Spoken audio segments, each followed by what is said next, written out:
Hi, it's Tanisha Spain, host of Mid-American Gardener, and today we are out of the studio and at Lake of the Woods Forest Preserve in Mahomet, Illinois.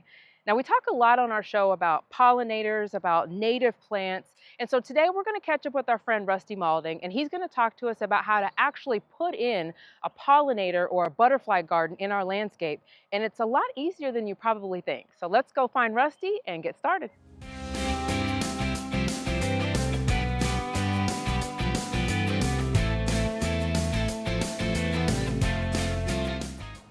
Okay, so we are here at Lake of the Woods with our pal Rusty. Now, before we jump in, because we don't see you as often as we would like, so tell us a little bit about you and your specialty before we jump into this lovely project here. Sure. Well, my name is Rusty Maulding. I'm an ornamental horticulturist. I spent about 25 years or so in the landscape contracting end of the business, and about 2 years ago, I joined the Lake of the Woods Forest Preserve as a site superintendent and sort of moved into caring for public spaces, public gardening, that whole bit, and I'm learning a lot about natives along the way.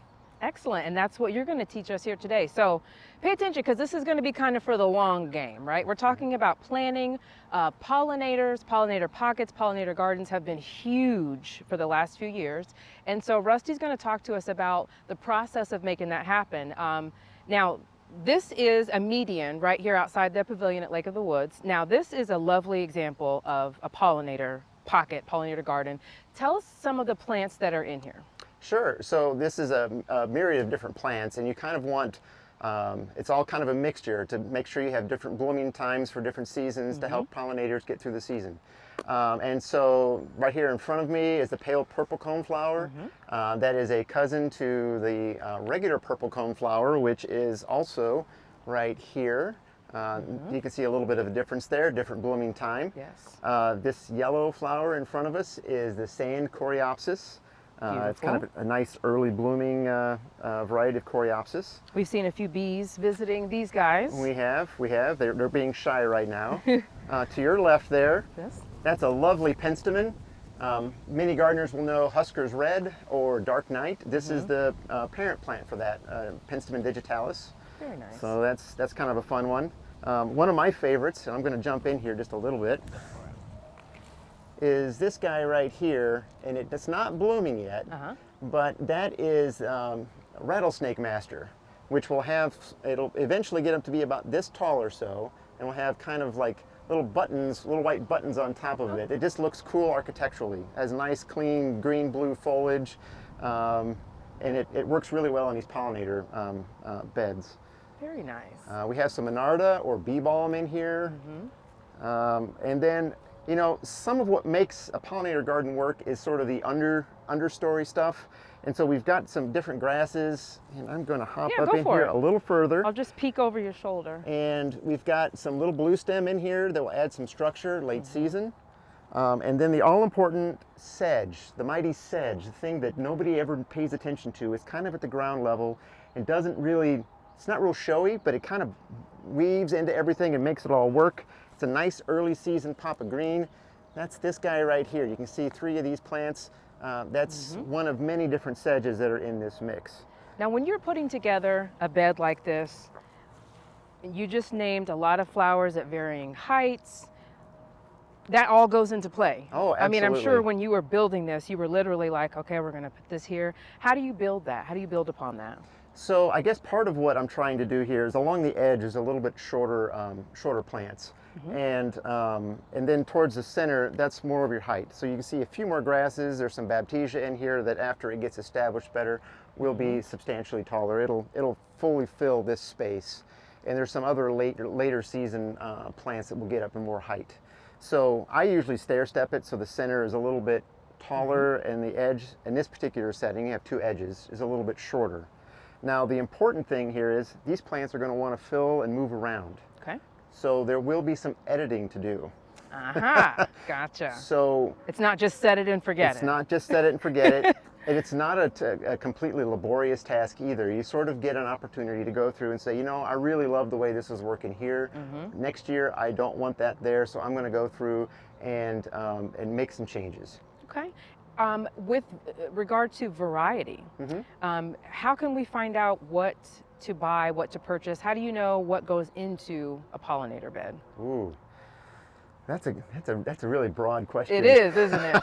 I mean, you know, would a rose do well in here? Would you know what I'm saying? How did you know to Sure. put these varieties together? You know, I guess it kind of depends on what your plan is. Okay. So for us here at Lake of the Woods, our rental facility which is right behind us. Typically, its peak use is in the summer. So I targeted this for sort of a May through September, October Gotcha. display. The shrubs and things of that nature, they are going to provide some more structure, especially over the winter.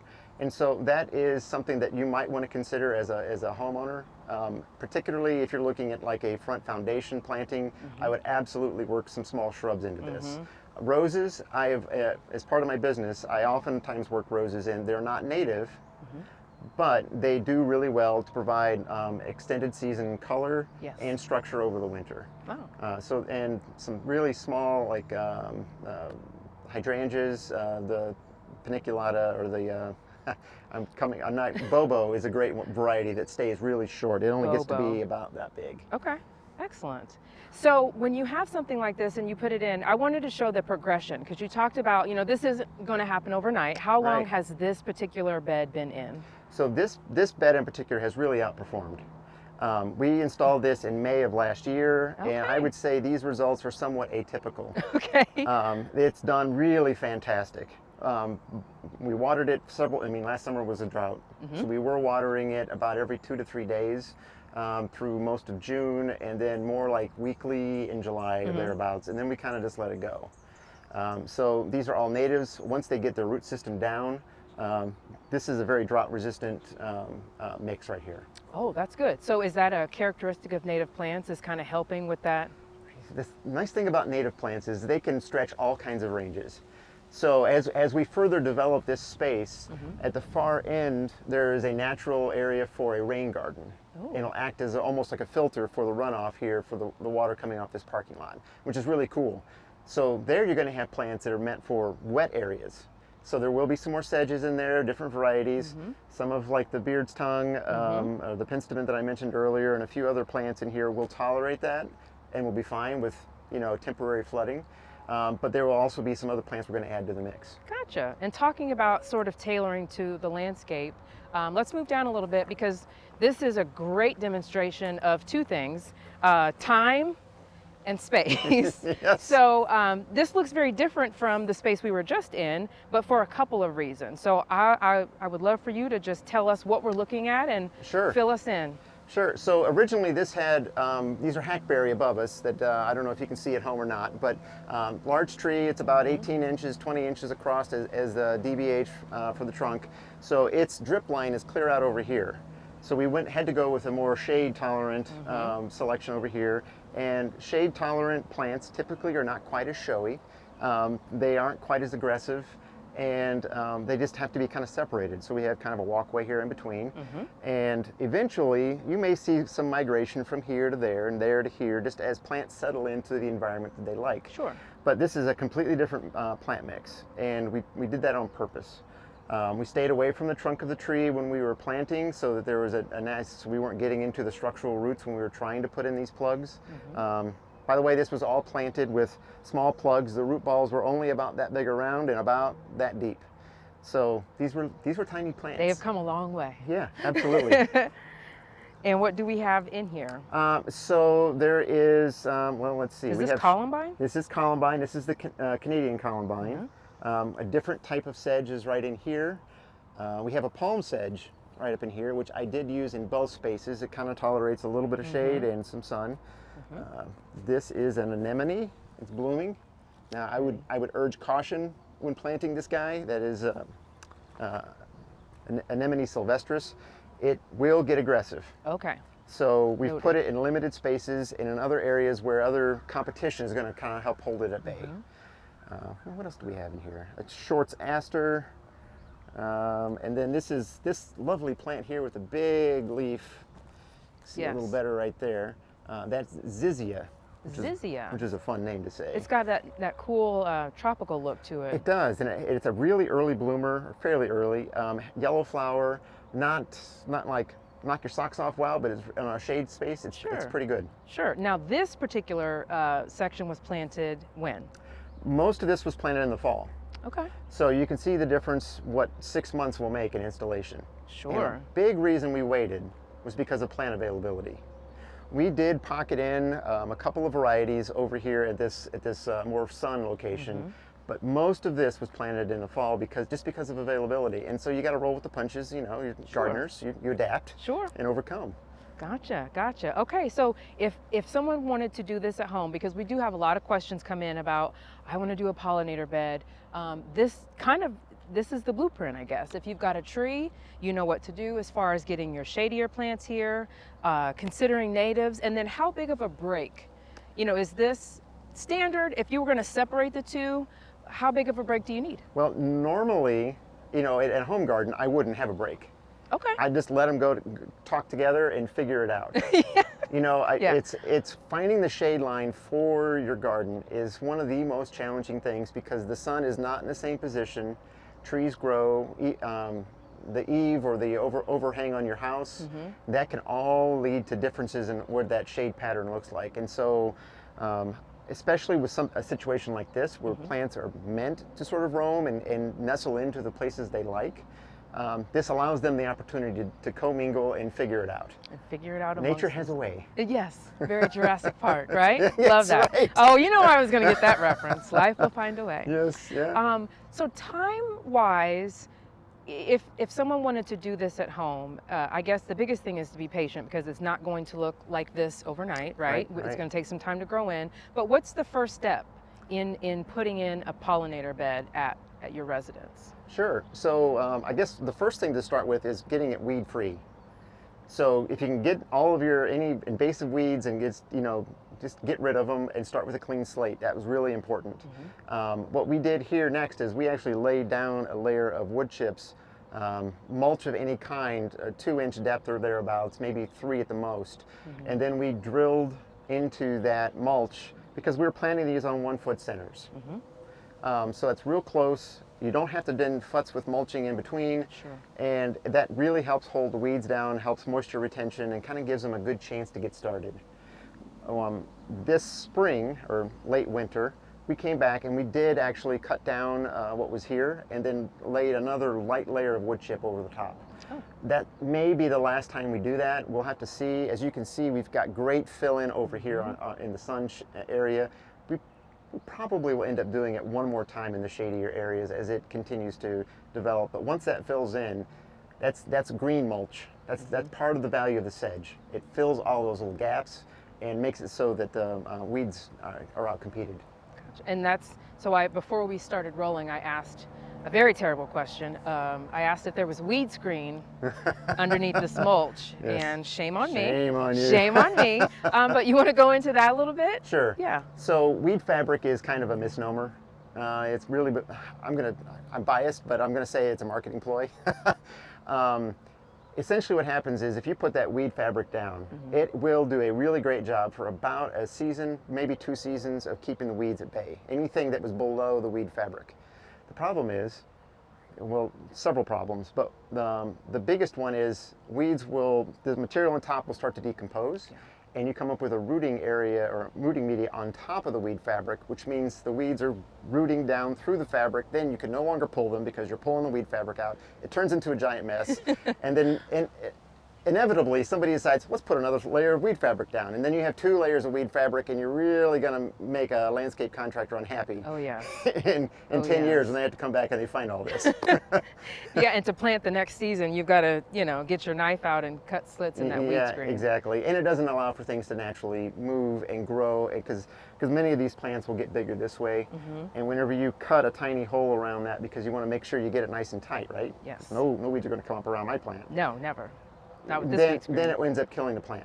Gotcha. Because it can't naturally grow and expand. And I've read also it's not great for earthworms and other sort of aerating insects and things that are down in the soil. It's taking away the opportunity for earthworms and other things that kind of come up, take that organic matter down and take it into the ground to to really benefit the soil, it eliminates that option. Gotcha. And we like to keep it as natural as possible. Absolutely. So, okay, well, let's go check out some other areas, but this is just a great opportunity for folks at home to see.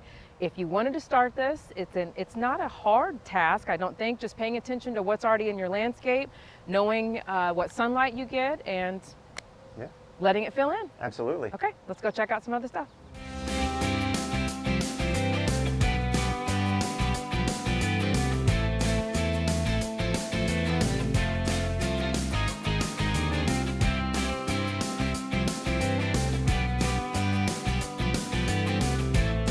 Okay, so now we've moved to the pavilion and we're going to be talking about spacing, what happens when things go wrong. We've got animal damage, we've got all kind of stuff to talk about here. So we're in a little bit bigger of a space than we were before, and I see a lot of the same flowers and a few different ones, but let's talk about the thought behind when putting this bed in and kind of the intention that was set here. Sure. So actually this whole build out here was part of a grant. And as part of that grant, we needed to bring nature a little closer to people. And what better way than to, we have a picnic table and a grill right behind us. And so it was really about, bringing people closer to nature. Gotcha. And I think we've succeeded in that. Yes, you have. I would agree. So yeah, there's a lot of really cool things happening here. A lot of the same plants like you mentioned, but there's a few variations. And this is, due to budgetary reasons, it's spaced out a little bit further than the selection we were just at over there at Lake of the Woods Pavilion. So you'll see a lot more space in between here, and it's a lot easier to see. Maybe, as gardening goes, plants sometimes fail. And you can see that those holes, and then sort of some editing that we need to do later on. Yes. We've got some RIP to our friends over here. And you know what? If you're a gardener, you know that is just what naturally happens. And we talked about the spacing here. That's not a bad thing. No, it's not. And it's, everybody's budget is different. If that's not a consideration, the 1 foot on center works really, really well. This is more like 18 inches, maybe 2 feet in some cases. And it just is going to take a little longer. It will get there. It's just going to take an extra year. And we talked about that some of these will self-seed and will continue to help itself fill in rather than putting those plugs in. So what are some of the plants out here that you can count on to reseed themselves and grow each year, expand their footprint? Sure. So, the penstemon right there next to you, it's a nice easy one because it's in flower. That one absolutely will, but as will this is that pale coneflower again. Over here, this is Rudbeckia, and this guy is not flowering yet, but it will be in about a month.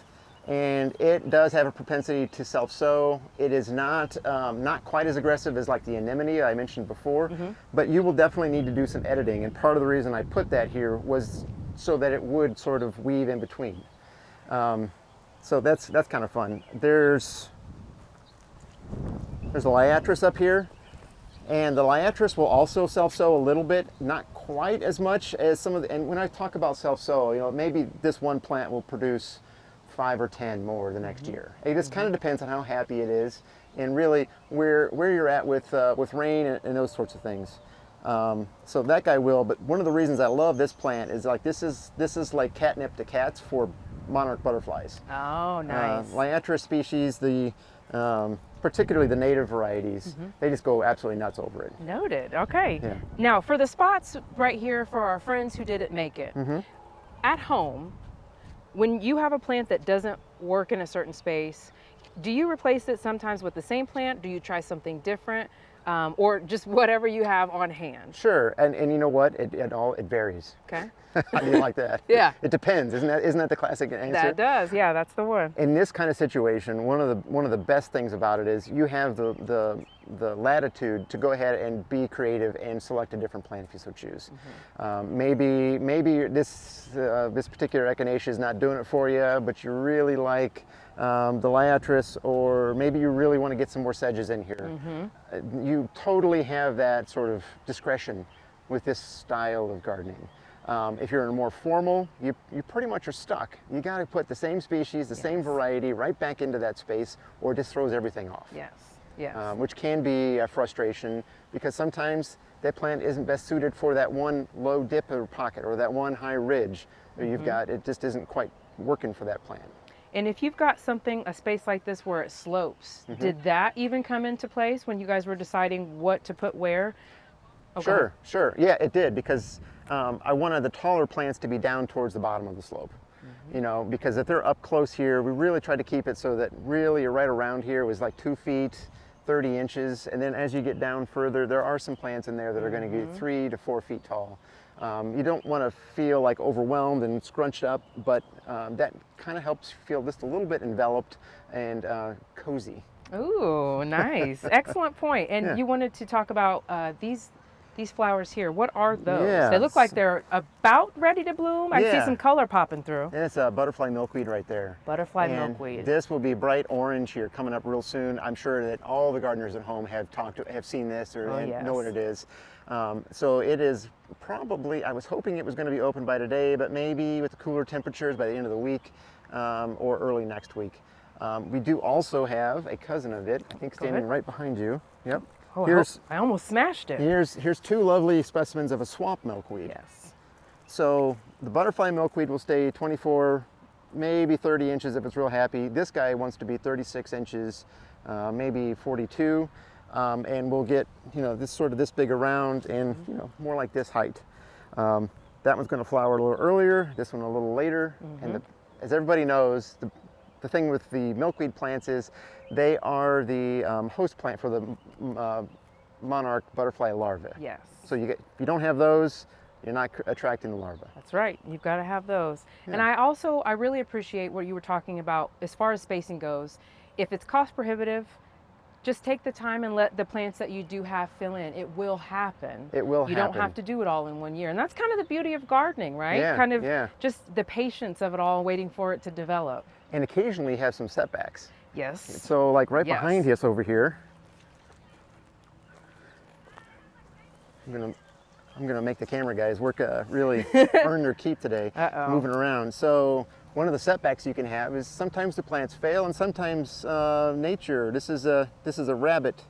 It came in and had a lunch, maybe a breakfast. Luckily, in this particular location, we don't have a lot of critter pressure. But I do know at the last place that we were at, over there by Lake of the Woods Pavilion, we've had to make several different deer and rabbit repellent applications just to try to keep them. And once they get big, they're usually okay. Okay. They just have to get a little bit stronger, getting past that point. Yep. For the applications that you use for people who are curious or maybe battling deer or rabbits at home, what do you use? Is there a... That's a great question, and I couldn't tell you. What I can tell you is that our staff, Michael, does a great job of rotating it. He has found that just using all the different mixtures and varieties available, and just don't repeat more than maybe 2, 3 times, and then switch it up. Keep them guessing. Keep them guessing, because it kind of, they might start to get like, well, okay, if I really like that plant, but I'm kind of getting used to the scent or taste or whatever. Change it on them so that, and it's really the full spectrum of different things. Last spring, we had a lot of, we talked about failures. Yes. we had a lot of opportunity to fill in. Hey, that's the real life. So what happened here initially, it just didn't have a good successful overwintering. Sure. And so when we came back through, we filled in, and what you're seeing now, it really is probably about 80%. Just since last spring. Gotcha. Okay. So yeah, this is coming along beautifully. Yeah. I imagine if we come out next year, it'll be even more full. And that's the idea. I did want to talk about a little weed up there. Yeah, let's do it. If we got a chance. One of the plants that I have mentioned before is sedges, and I love sedges for what they do. Not all sedges are created equal, and the yellow nut sedge is really not a gardener's friend. That's this guy right here. And so if you didn't plant it there, it's probably not supposed to be there. And one of the ways you know it's a sedge and not a grass is because if you roll this stem in your hands, it's triangular and shaped. A grass is going to be flat, so you can feel 3 distinct sides. I am so impressed that you eyeballed that from that far away, and it was that tiny sprig of sedge. This is spreading aggressively, as you can see. So this Oh, is that there is all sedge? this is all this yellow nutsedge. Gotcha. So this is not a friend. And really, truthfully, the best way to take care of this is with chemical control and herbicide. Gotcha. They produce little nutlets that they'll leave in the ground when you pull it, and it'll just keep coming back. Yes. And an herbicide is your best choice, and especially when it's limited like this, because it will take over. Awesome. Okay. Yeah. Well, Rusty, thank you so much for the tips and tricks and education today. And if you are interested in putting in a pollinator garden at your house, I think this was pretty much the blueprint to do that. Yeah, So that's fun. anything else before we go? Anything? You know, I think for me, gardening is an experience. Yes. It's an adventure. Yes. And one tip that I try is at every new bed, or maybe not every new bed, but most new beds, I'll try one new plant. Maybe two. See how it does. And if you like it, great, you'll use it again. And if you don't like it, well, you're not overly invested. Exactly. That's the beauty of gardening, It's right? a little bit trial and error. So, Yes. you know, there is kind of and then editing, you know, if you don't like it, we can always dig this thing up and move it over a little bit. Well, Rusty, thank you so much for letting us come out today and for all the lessons that you taught us about how to put in our pollinator beds. And if you're in the area, you'd like to visit Rusty and his gang at Lake of the Woods, I'm sure they'd be welcome you out here, and you get to see all the lovely things that we talked about. So until we see you again in the studio, thank you very much. And thank you so much for watching. And if you've got questions for me or for Rusty, send them in to us at yourgarden@gmail.com, and we'll get them answered on an upcoming show. We'll see you next time. Good night.